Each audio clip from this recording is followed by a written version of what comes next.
ai a cikin gani an ganta ni yin mu koyi ita do a tigi kai an ga kanu ba iba kanuwa dan Allah an ga jukudu ni ya jogodon an na kanu e bi soro ka kanu an Allah tu ni ala don an kanu ibe ala kanu an ga kanu mo ni ala kan cogo an cogo konto ide sera fen do la an ga Allah tu ni ya ala don an kanaya ibe sira ala nye Allah bi metude ala ba yara don de ka ton kaniya ga ala ko an sira nye ko ne Allah tana ce da Muhammad baga joni be ala don ka ala kira bo kon kan Allah ya baga joni sira na ala nye ka ala kira bo ko da annabi Allah kan na baga joni ya ala kanu ka tama ala kira ka ne an ga Allah tu ma ni ya ala don an kanaya ibe sira ala nye bawo kuma subhanahu wa ta'ala asigi anti ga Allah subhanahu wa ta'ala iblis da Allah ba tan cikin wuce shi ne iblis sai ala bato sanwa bishiki anya bani a gamanya ake kile amake kin tan cikin wuce shi ne bon sawa bishiki imbe chena kani bon halu akwa chena anye chena wa ba adam ka ji aljanna aba adama fena na aljanna kono maka ya bani ika na ke she kile a ganiya ayake abu abora kai shamaru al samadu folon aga hidin tuna keno sai kada kenya kama kenya fen yere beniya la be benin gono ayinin ke ayinin toy wala tinin ko amulu kono an Allah to ni ala don an kan ya bi sira ala nye an Allah to ni ala don an Allah kanu bi ala kanu an Allah to hali ni ala don tumu an cin mu ayawo shugaran na ni miro miri mana ni ila ala la ko Allah gana ko ni kafin ni ala fora ko shugaran an cin mu to futo mana ni kan miri lawla Allah na ta ai cikin ala le yo da o ta ala yere de ai ana Allah cin mu ni ala miri Allah ta ho cin ma ana ranga ita ko ibina davenye obina ila ko miri cin mu wundi ko mi kan miri ni kono ai ahe kafu ko mo ala o te de o te ala o te Allah ne kin fota ka ala yo fe ne da an gana Allah tu ni ala don an ta mun guna ita yin ala ko ibe ga ta mun guna min da yin ko ma mun ga ika nan yin ko an ga wuroji ibe shu kono Allah la ta ala le yo da an ga kiyeri ibe klemi gono ala le yo da an ga ka kam ibe du kulo min ka Allah ta ala le yo da kamu ga jimu dan wala min bi ku an yi me Allah ta hon ba na wal mun ga shi mun kin ta ganda ne an bi ala ka dave bele mana fe fe ala ka dave no muni timir otigila kin kuna otumana an ga mun na zai ni na ala ko amma daga shi juruwa imo mina jurumu ye wannan yan san kunte o ye tundine nya yere fi juguba an kan an mu galla amma daga Allah shi ya yin na ala ko imo mina ka fo amma daga hubri imo do ko san ku yan ke o ko jugu bay o tunini bay amina Allah to ni ala don kidan talaga ni na fi timine ai ala tuana ala dona kida ta ndambe Allah maka ganya na iko monda ni na fi mbo tugo be ala bulu ko ke aka kendo adumur mu ku kalleke woni hadama don tan te kille ku ta hali sirala ai da kadi mu gomo ha kadi mu gomo go na tugo tugo anna kento ko adumur ma kun ci mo na anne ga kan kinya ta ibo to adama je na ka hake ibo o du madro an gana Allah to ni ala don kida ta mo wa kamar maka katan Allah ta mi kale a ga family yana fin bo to be ala bulu kana aka jon maula iti ko misali bi mi family i fargol bi ni soja tugo dola ewa mana an tajar koro yere te ala bi saka mi ko na bi koro ai kini tan am sare am saka doni mi ko o misali la dimina nyare be ga shi tu mi ni dem sem muso mi mbe sanworo wulubla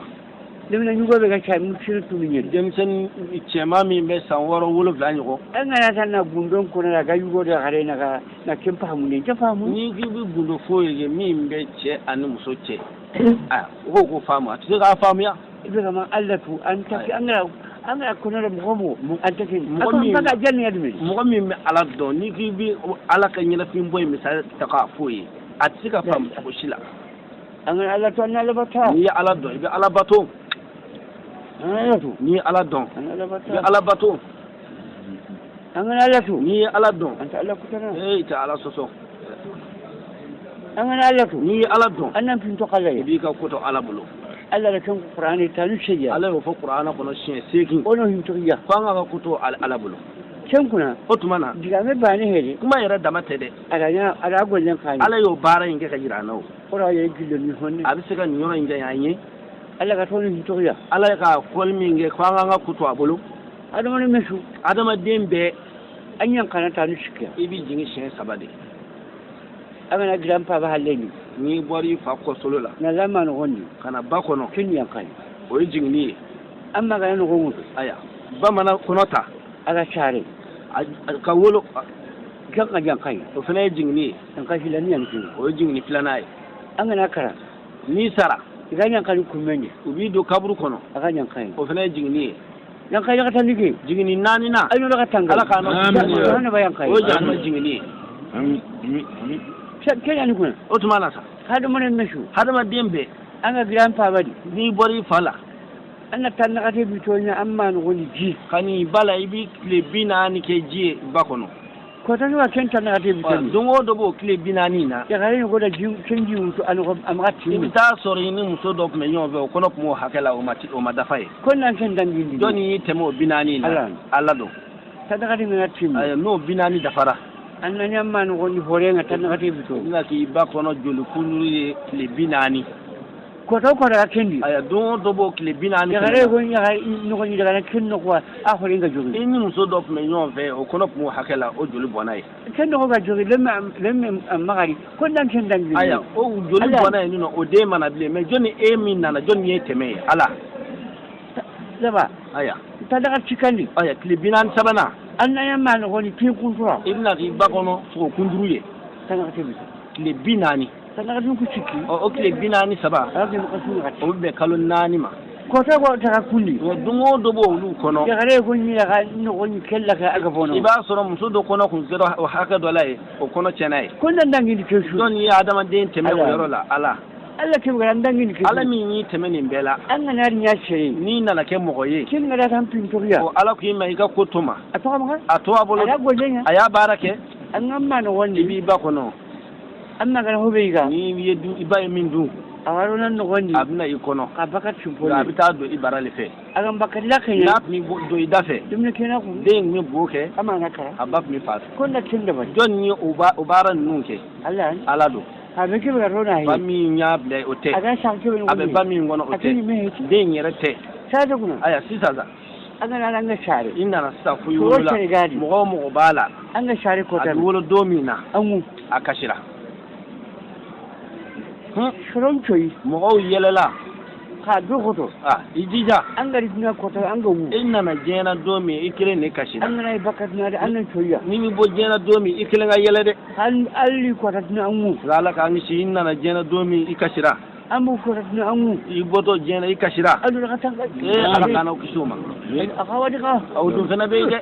alli dunadi ay inna na jena an ta mugini iti menike an ta wari iti yelike an ta kanne muku iti kame ya da kuna aya sasa ya ko be kala lakhini uye shindo idala kon nan to nan tan la lakhini mu har katina joni ni dege ka fo ki den lama sinji kani da kono kin lakhini mu ye o dan lama ga indi kon da to ken joni ni dege ola kenya Allah ga rabbil alamin ola ala ko rabbil alamin ko munun to ngon o da zan dege ba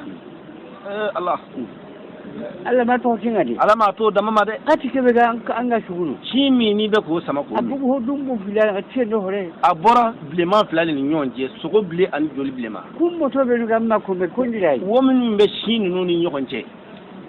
kon dirai don yu kala Allah ala do saboda kishu da bari ni ngeni beke ayi le kai atlala tu an kali ko hore na da amma dan fa bari ikanu gelen bata ga du fani bala ko ta ban ya kai kai domi ni suno be suno ko ta ban ma kai domi masno ti suno an kan yin maka ikanu yare bolo har wata ga nan laga hanni bana yi ila ga na bakai na ri mi wara ni siga bana in boy la ka do ba kan ya amma dan fa bari kan ni o kanu ndo ifani bala kati ala yare kele daga kin kama mbiga kishu da maro ya on digi ala min yin beke anyi an na yi ko daga tan fi to kinya ni ya la je o ko ika ko to amma atoma o ga kike lebe ko an vile ka strami foni no shi ko tiya jin be bora ni strafe da to shi fana kara mo saba to shi ki bana ma ko kike kille mo saba le be o ma boni strafe kun to shi kira o mo saba fene ban turi mo do ban kallin ta ba kelen gele be na to do shini shi ta tikile wa ba adama ava adama amalki kille amana ni strafe a su dore ale be bo ho da mai aba mo ta ho su ama bo da be shini ni konje dore yan bo hodo aba na dukun a kelen be na no chogola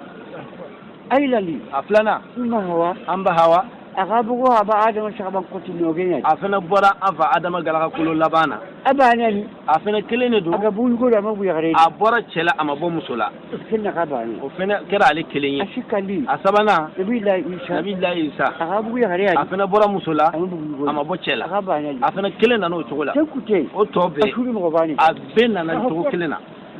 yayi سبغل كنشو دبري ala min yeni beke الله كان تامكين ni ala ko iga kotoma أنتو تبعي iga kotoma أمنا الله تو ni ya ala don الله سمنا ibi kamana gwa كنت الله لنقول سمي ko marfa ko ala kamana gwa masai الله أنتو ala kamana gwa masai الله تو ni ala don إيه هو قبل ودي ko chaman bala ko chaman bala ko chaman bala dona الله الله wa ala يا الله لله رب العالمين هو علم غا dombe ala bulon كورك